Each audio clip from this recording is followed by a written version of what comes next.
ଯେତେବେଳେ ଜୀବନ ଧୀରେ ଧୀରେ ମଣିଷର ହାତରୁ ଖସି ଯାଉଥାଏ, ଭାବ ହୁଏ ସେତେବେଳେ ଆଶା ଥିଲେ ମଧ୍ୟ ଆଖିରେ ଆଲୋକ ନଥାଏ।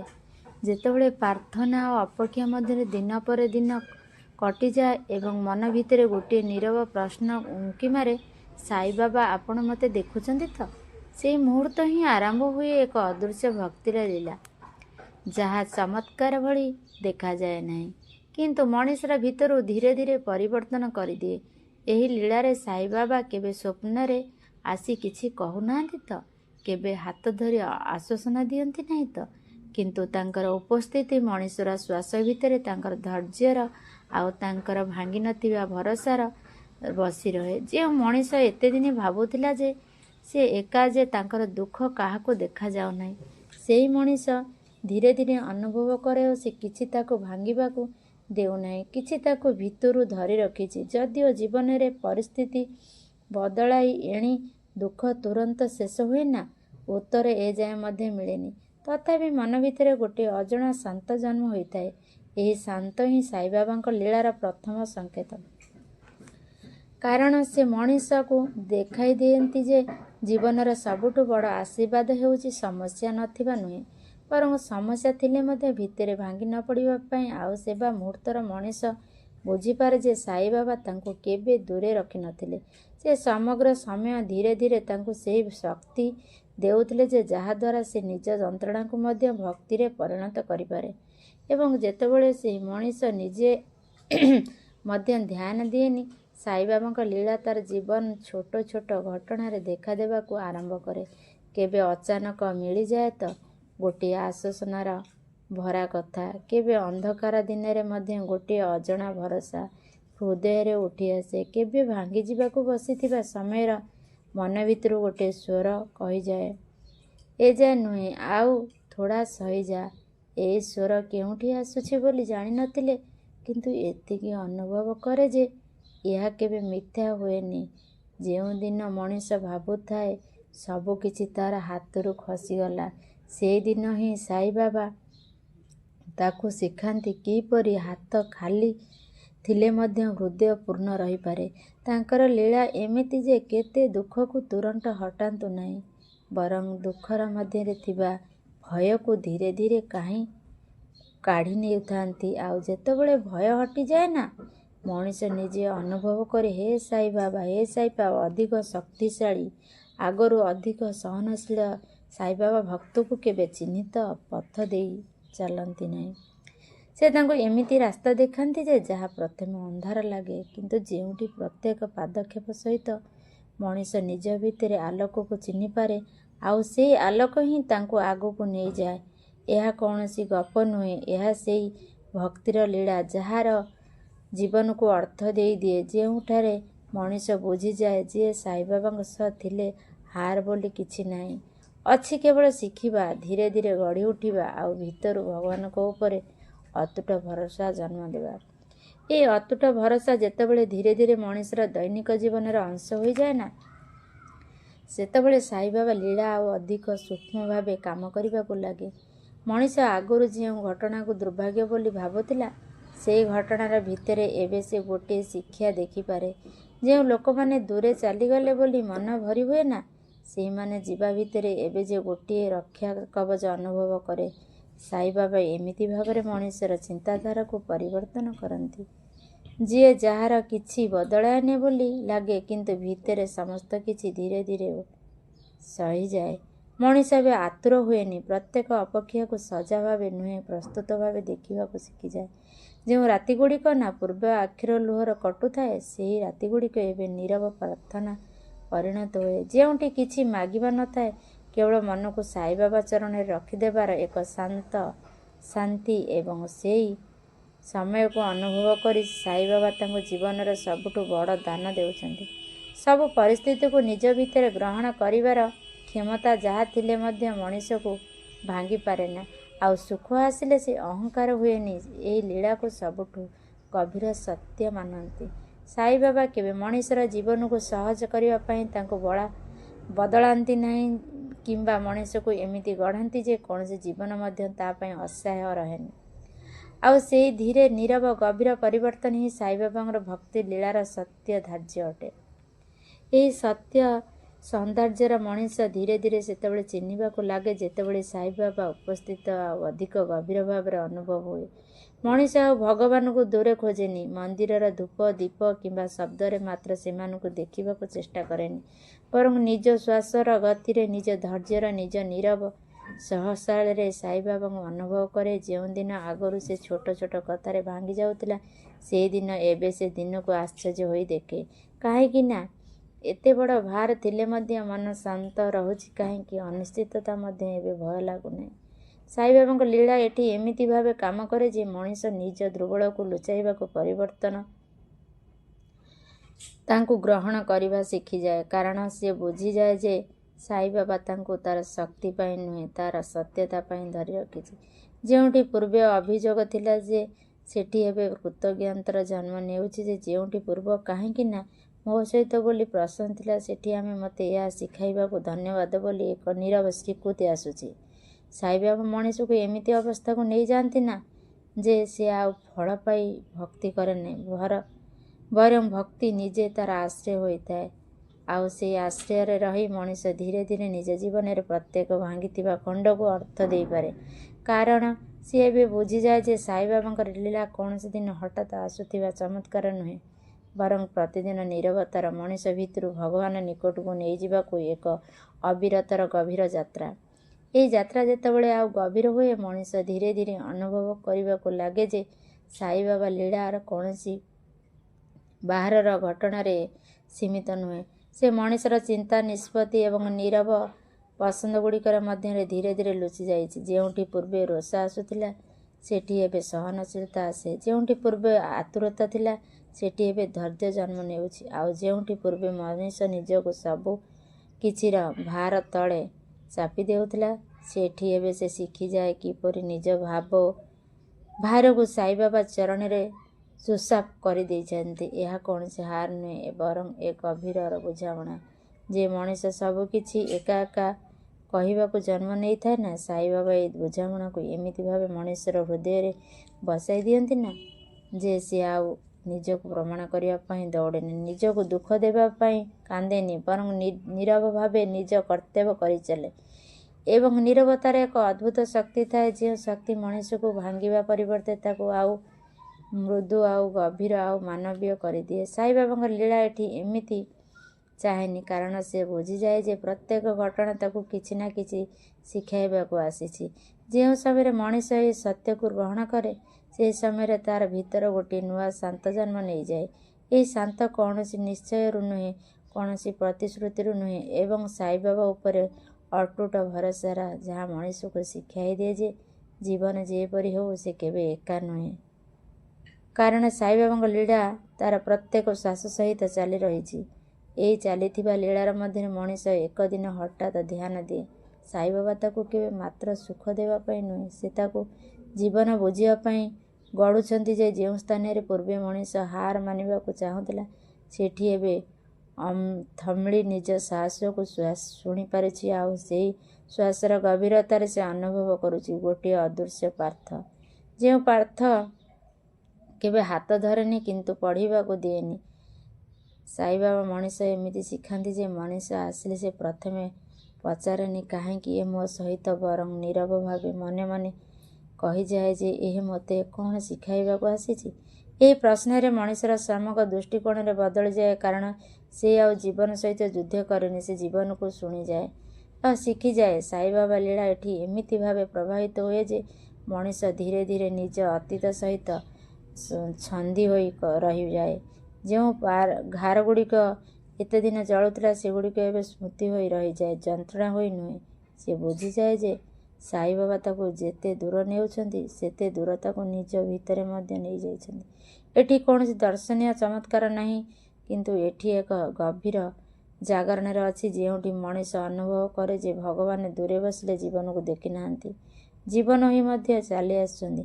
ପ୍ରତ୍ୟେକ ଧୈର୍ଯ୍ୟର, ପ୍ରତ୍ୟେକ କ୍ଷମାର, ପ୍ରତ୍ୟେକ ନୀରବ ସହନତାରେ ଏ ଅନୁଭବ ଯେତେବେଳେ ମଣିଷକୁ ହୃଦୟରେ ଗମ୍ଭୀର ଭାବେ ବସିଯାଏ, ସେ ଆଉ କିଛି ଖାଳେ ନା, କାରଣ ସେ ଜାଣିପାରେ ଯେ ସାଇବାବା ଲୀଳା କୌଣସି ଗନ୍ତବ୍ୟ ନୁହେଁ, ଏହା ନିଜେ ଏକ ନୀରବ ଅବିରତର ଅନୁଭୂତି, ଯାହା ପ୍ରତ୍ୟେକ ଦିନ ପ୍ରତ୍ୟେକ ମୁହୂର୍ତ୍ତରେ ମଣିଷକୁ ଭିତରକୁ ଆଲୋକିତ କରିଯାଏ। ଏହି ଆଲୋକ ଯେତେବେଳେ ଧୀରେ ଧୀରେ ମଣିଷ ଭିତରେ ପ୍ରସାରିତ ହୁଏ, ସେତେବେଳେ ଅନୁଭବ କରିବାକୁ ଲାଗେ ଯେ ସାଇବାବା ସହିତ ଯୋଗ କେବେ ବାହ୍ୟ ଆଚରଣରେ ସୀମିତ ଥିଲା ନାହିଁ। ଏହା ସବୁବେଳେ ମଣିଷର ଅନ୍ତରାତ୍ମାରେ ଗଭୀର ସ୍ଥାନରେ ଥିଲା, ଯେଉଁଠି ଶବ୍ଦ ପହଞ୍ଚି ପାରେନି, ଯେଉଁଠି କେବଳ ଅନୁଭୂତି ରହେ। ମଣିଷ ଏବେ ବୁଝିଯାଏ ଯେ ସାଇବାବା ତାଙ୍କୁ ଦୁଃଖ ଦେଇ ପରୀକ୍ଷା କରୁନାହାନ୍ତି, ବରଂ ଦୁଃଖର ମାଧ୍ୟମରେ ତାର ଭିତରେ ଲୁଚିଥିବା ଶକ୍ତିକୁ ଜାଗ୍ରତ କରୁଛନ୍ତି। ଯେଉଁ ସମୟରେ ମଣିଷ ଭାବୁଥିଲା ସେ ସମ୍ପୂର୍ଣ୍ଣ ଏକା, ସେହି ସମୟରେ ସାଇବାବା ତାକୁ ଏକା ରହିବାର ଅର୍ଥ ଶିଖାଇ ଦେଉଥିଲେ। ଭୟ ନୁହେଁ, ଶାନ୍ତି ସହିତ ଏକ ଶିକ୍ଷା ଏତେ ସ୍ପଷ୍ଟ ଯେ ମଣିଷ ପ୍ରଥମେ ଏହାକୁ ଧ୍ୟାନ ଦିଏନି, କିନ୍ତୁ ଏକ ଦିନ ହଠାତ୍ ଦେଖେ ଯେ ଆଉ ଭିତରେ ଥିଲେ ମଧ୍ୟ ନିଜ ମନକୁ ହରାଏ ନା, ଏକ ଥିଲେ ମଧ୍ୟ ଖାଲି ଲାଗେ ନା। ସାଇବାବା ଲୀଳା ଏଠି ଏମିତି ଭାବେ ମଣିଷକୁ ଗଢ଼େ ଯେ ସେ ନିଜ ଦୁର୍ବଳତାକୁ ଲୁଚାଇବାକୁ ମୁମୂର୍ଷ ପିନ୍ଧେନି, ବରଂ ସେମାନଙ୍କୁ ଗ୍ରହଣ କରି ଆମକୁ ଚାଲିଯାଏ।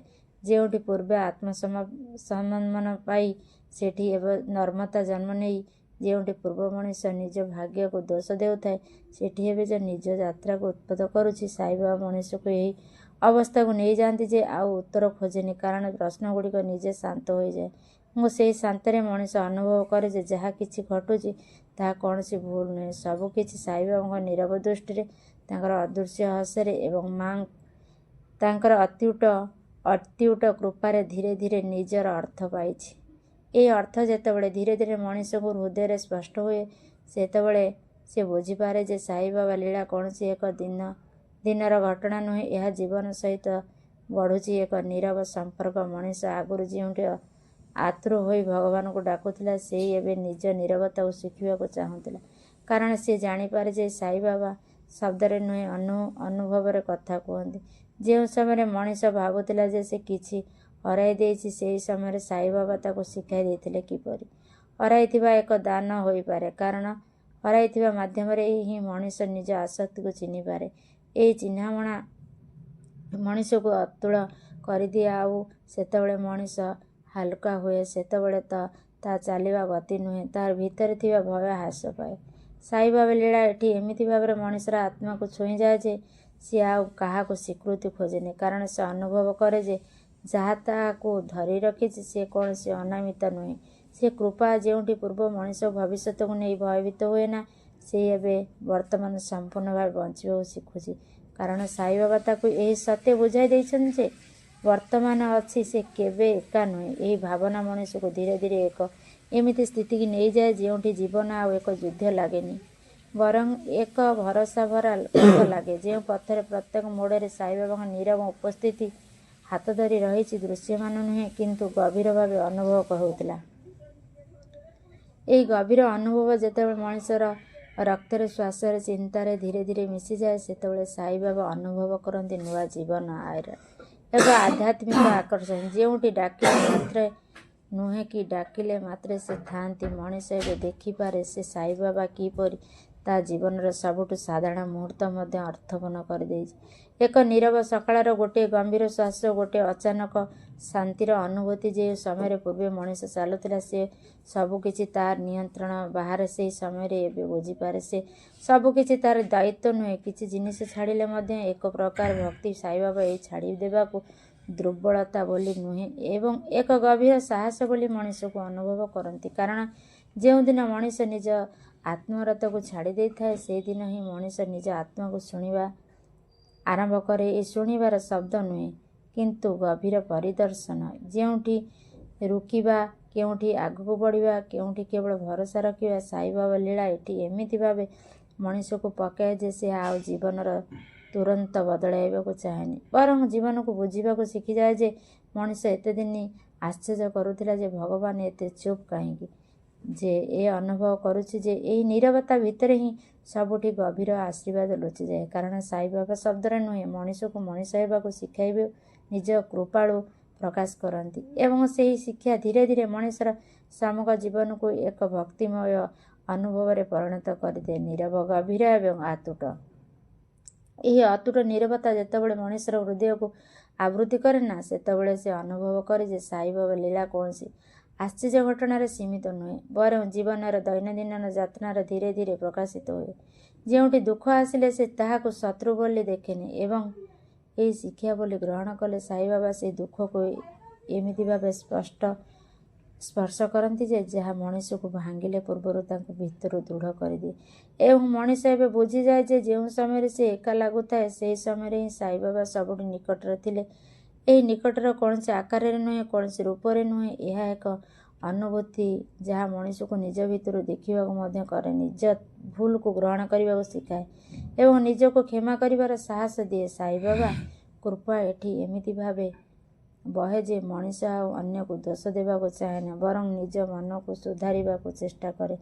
ଏହି ପରିବର୍ତ୍ତନ ହଠାତ୍ ନୁହେଁ, ଏହା ଧୀରେ ଧୀରେ ଘଟେ। ଗୋଟିଏ ଆସ୍ଥା, ଗୋଟିଏ ଭରସା, ଗୋଟିଏ ଆଶା, ଗୋଟିଏ ନୀରବ ପ୍ରାର୍ଥନା ମଧ୍ୟରେ। ଏବଂ ସେହି ପ୍ରାର୍ଥନା ଶବ୍ଦ କମ୍ ଆତ୍ମସମର୍ପଣ ବୋଲି। ଯେତେବେଳେ ମଣିଷ ଏହି ଆତ୍ମସମର୍ପଣ ଗ୍ରହଣ କରେ ନା, ଯେତେବେଳେ ସେ ଅନୁଭବ କରେ ଯେ ସାଇବାବା ଲୀଳା ତାକୁ କେବଳ ଭକ୍ତି ନୁହେଁ ବରଂ ଏକ ସଚେତନ ମଣିଷର ପରିବର୍ତ୍ତନ କରୁଛି, ଯେଉଁଠି ପ୍ରେମ, ଧୈର୍ଯ୍ୟ ଏବଂ କରୁଣା ଧୀରେ ଧୀରେ ଜୀବନରେ ସ୍ୱଭାବ ହୋଇଯାଏ, ସେହି ସ୍ୱଭାବ ସାଇବାବାଙ୍କ ନୀରବର ହସ ସଦା ଉଜ୍ଜ୍ୱଳ ରହିଥାଏ। ସେହି ନୀରବ ହସରେ ତଳେ ଲୁଚି ଯାଇଥାଏ ଗଭୀର ଶିକ୍ଷା, ଯାହାକୁ ମଣିଷ ପ୍ରଥମେ ବୁଝିପାରେ ନା, କିନ୍ତୁ ସମୟ ଗତେ ଜୀବନ ତାର ଅର୍ଥ ଖୋଲିଦିଏ। ଯେତେବେଳେ ଆଶା ଭାଙ୍ଗିଯାଏ, ଯୋଜନା ଅସଫଳ ହୋଇଯାଏ ଏବଂ ନିଜ ଲୋକମାନେ ଅଜଣା ଲାଗିବା ଆରମ୍ଭ କରନ୍ତି, ଯେତେବେଳେ ସାଇବାବା ଶିଖାନ୍ତି ଯେ ସତ୍ୟ ସାଥୀ କେହି ବାହାରେ ନୁହେଁ, ସେ ନିଜ ଆସ୍ଥାର ଭିତରେ ଅଛନ୍ତି। ଏହି ଆସ୍ଥା କୌଣସି ଅନ୍ଧବିଶ୍ୱାସ ନୁହେଁ, ଏହା ହେଉଛି ଏକ ଧୈର୍ଯ୍ୟର ଯାତ୍ରା, ଯେଉଁଠି ପ୍ରତ୍ୟେକ ପ୍ରତ୍ୟାଖ୍ୟା ମଣିଷକୁ ଅଧିକ ସୁଦୃଢ଼ କରେ, ପ୍ରତ୍ୟେକ ବିଳମ୍ବ ମଣିଷକୁ ଅଧିକ ସହନଶୀଳ କରେ ଏବଂ ପ୍ରଥମ ଅସ୍ୱୀକାର୍ଯ୍ୟର ଲୀଳା ଏଠି ଏମିତି ଲାଗେ କାମ କରେ। ସେ ମଣିଷ ଧୀରେ ଧୀରେ ବୁଝିଯାଏ ସେ ଯାହା ହରାଇଥିବା ସେଇଟା ତାର ପଥ ନଥିଲା ଏବଂ ଯାହା ଆସିବାକୁ ଦେଖିପାରୁଛି ସେଇଟା ତାକୁ ଭିତରୁ ପ୍ରସ୍ତୁତ କରିବା ପାଇଁ। ଏହି ବୁଝାମଣା ସହିତ ମଣିଷର ହୃଦୟ ହାଲକା ହୋଇଯାଏ, କିନ୍ତୁ ଧୀରେ ଧୀରେ ଶାନ୍ତ ହୋଇଯାଏ ଏବଂ ଜୀବନକୁ ଆଉ ଏକ ଯୁଦ୍ଧ ଭାବେ ନୁହେଁ ବରଂ ଏକ ଶିକ୍ଷାଶାଳୀ ଭାବେ ଦେଖିବାକୁ ଆରମ୍ଭ କରେ, ଯେଉଁଠି ସାଇବାବା ଗୁରୁ ଭାବେ ନୁହେଁ ବରଂ ନୀରବ ସାକ୍ଷୀ ଭାବେ ସବୁବେଳେ ସହଯାତ୍ରୀ ହୋଇଯାଇଥାନ୍ତି। ଏହି ସହଯାତ୍ରୀକୁ ମଣିଷ ଏମିତି ଏକ ଅବସ୍ଥାକୁ ନେଇଯାଏ ଯେଉଁଠି ସେ ଆଉ ପ୍ରତ୍ୟେକ ଘଟଣାର ଅଶାନ୍ତି ହୁଏ ନାହିଁ, କାରଣ ସେ ଜାଣିଯାଏ ଯେ ସାଇବାବା ଦୃଷ୍ଟି କେବଳ ଫଳାଫଳ ଉପରେ ନୁହେଁ, ପ୍ରୟାସ ଉପରେ ମଧ୍ୟ ରୁହେ। ଯେତେବେଳେ ମଣିଷ ନିଜ ସର୍ବଶକ୍ତି ଦେଇ କାମ କରିପାରେ ତଥାପି ସଫଳତା ଆସେନି, ଯେତେବେଳେ ସାଇବାବା ନିଜର ଭାବେ ତାର ମନରେ ଏକ ଭରସା ରଖିଦିଏ ନା, ଏହା ଶେଷ ନୁହେଁ, ଏହା ପ୍ରସ୍ତୁତ ହେଇ ଭରସା ମଣିଷକୁ ଭାଙ୍ଗିଯିବାରୁ ନିୟନ୍ତ୍ରଣ କରନ୍ତି। ଏହି ତାକୁ ଶୁଣି ଏକାଥର ଉଠିବାର ସାହସ ହୋଇଯାଏ। ସାଇବାବା ଲୀଳା ଏଠି ଏମିତି ଯେ କେବେ ମଣିଷକୁ ଦୁଃଖକୁ ତୁରନ୍ତ ହଟାନ୍ତି ନାହିଁ ଏବଂ ସେହି ଦୁଃଖର ଭିତରେ ଧୈର୍ଯ୍ୟ ଏବଂ ବୁଝାମଣାର ଆଲୋକ ଜାଗ୍ରତ କରନ୍ତି, ଯାହା ମଣିଷକୁ ଆଗାମୀ ସମୟରେ ଆସିବା ଆଘାତକୁ ସହିତ ଯୋଡ଼ିବା ଏବଂ ପ୍ରକ୍ରିୟାର ମଣିଷ ଧୀରେ ଧୀରେ ନିଜ ମନର ଶବ୍ଦକୁ କମାଇ ଦିଏ, ଆଶା ଓ ଭରସାର ଅତିରିକ୍ତ ଆଡ଼ମ୍ବରରେ ଛାଡ଼ିଦିଏ ଏବଂ ଏକ ଗଭୀର ନୀରବତାରେ ପ୍ରବେଶ କରେ, ଯେଉଁଠି ସେ ଅନୁଭବ କରେ ଯେ ସାଇବାବା ସବୁବେଳେ ନିକଟରେ ଅଛନ୍ତି, କୌଣସି ପ୍ରମାଣ ଦେବା ପାଇଁ ନୁହେଁ ଏବଂ ବରଂ ମଣିଷର ନିଜ ଭିତରେ ଭରସା କରିବା ଶିଖାଇବା ପାଇଁ। ଏବଂ ସେହି ଭରସା ମଣିଷକୁ ଏମିତି ଏକ ଶାନ୍ତି ଦିଏ ଯାହାକୁ ଦୃଶ୍ୟ ନୁହେଁ କିନ୍ତୁ ଜୀବନର ପ୍ରତ୍ୟେକ ପଦକ୍ଷେପରେ ତାକୁ ଆଗକୁ ବଢ଼ିବାର ଶାନ୍ତ ଅତୁଟ ସାହସ ନେଇଯାଏ। ଏହି ଶାନ୍ତ ସାହସ ମଣିଷର ଚାଲି, କଥାବାର୍ତ୍ତା ଓ ଚିନ୍ତାଧାରାର ଧୀରେ ଧୀରେ ପ୍ରକାଶ ପାଏ। ସେ ଆଉ ତୁରନ୍ତ ଫଳ ଚାହେଁନି, କାରଣ ସେ ବୁଝିଯାଏ ଯେ ସାଇବାବା କୃପା ସମୟରେ ନୁହେଁ, ଯୋଗ୍ୟତାର ଆସେ। ଏହି ବୁଝାମଣା ସହିତ ମଣିଷ ନିଜ ମନକୁ ଶୁଦ୍ଧ କରିବାରେ ଲାଗିପଡ଼େ, ନିଜ ଆଚରଣରେ ସ୍ୱରାଜ୍ୟ ଆଣେ, ଅନ୍ୟମାନଙ୍କୁ ଦୁଃଖକୁ ନିଜ ଦୁଃଖ ଭଳି ଅନୁଭବ କରିବା ଶିଖେ। ସାଇବାବା ଲୀଳାଠି ଏମିତି ଭାବେ ନାମ କରେ ସେ ଯେ ମଣିଷକୁ କେବଳ ଭକ୍ତ ଭାବେ ନୁହେଁ ଏବଂ ଆଲୋକବାନ ଭାବେ ଗଢ଼ି ତୋଳନ୍ତି, ଯେଉଁଠି ସେ ନିଜ ଘରେ, ନିଜ କାମରେ, ନିଜ ସମ୍ପର୍କରେ ଶାନ୍ତ ସତ୍ୟର ପ୍ରତିବିମ୍ବ ହୋଇଯାଏ। ସେତେବେଳେ ସେ ଅନ୍ୟମାନଙ୍କୁ ସାହାଯ୍ୟ କରେ, ଏହାକୁ ପ୍ରାଣୀୟ ଭାବେ ଗ୍ରହଣ କରେ ଏବଂ ଜୀବନକୁ ଏକ ସରଳ କିନ୍ତୁ ଗଭୀର ଅର୍ଥ ଦେଇଯାଏ, ଯେଉଁଠି ପ୍ରତ୍ୟେକ ଦିନ ଏକ ଉପହାର, ସମ୍ପର୍କ ଏକ ପାଠ ଏବଂ ପ୍ରତ୍ୟେକ ଶ୍ୱାସ ଏକ ନୀରବ ପ୍ରାର୍ଥନା ହୋଇଯାଏ। ଏହିଭଳି ଭାବରେ ସାଇବାବା ଲୀଳା ମଣିଷକୁ ଜୀବନରେ କୌଣସି ଘୋଷଣା କରିନଥାଏ, କିନ୍ତୁ ତାର ଆସକ୍ତିର ଏମିତି ଭାବେ ପରିବର୍ତ୍ତନ କରିଯାଏ ଯେ ଯେଉଁଠି ଯାଏ ସେଉଠି ଅଦୃଶ୍ୟ ଭାବେ ସାଇବାବା ଉପସ୍ଥିତିରେ ଅନୁଭବ ହୋଇଥାଏ।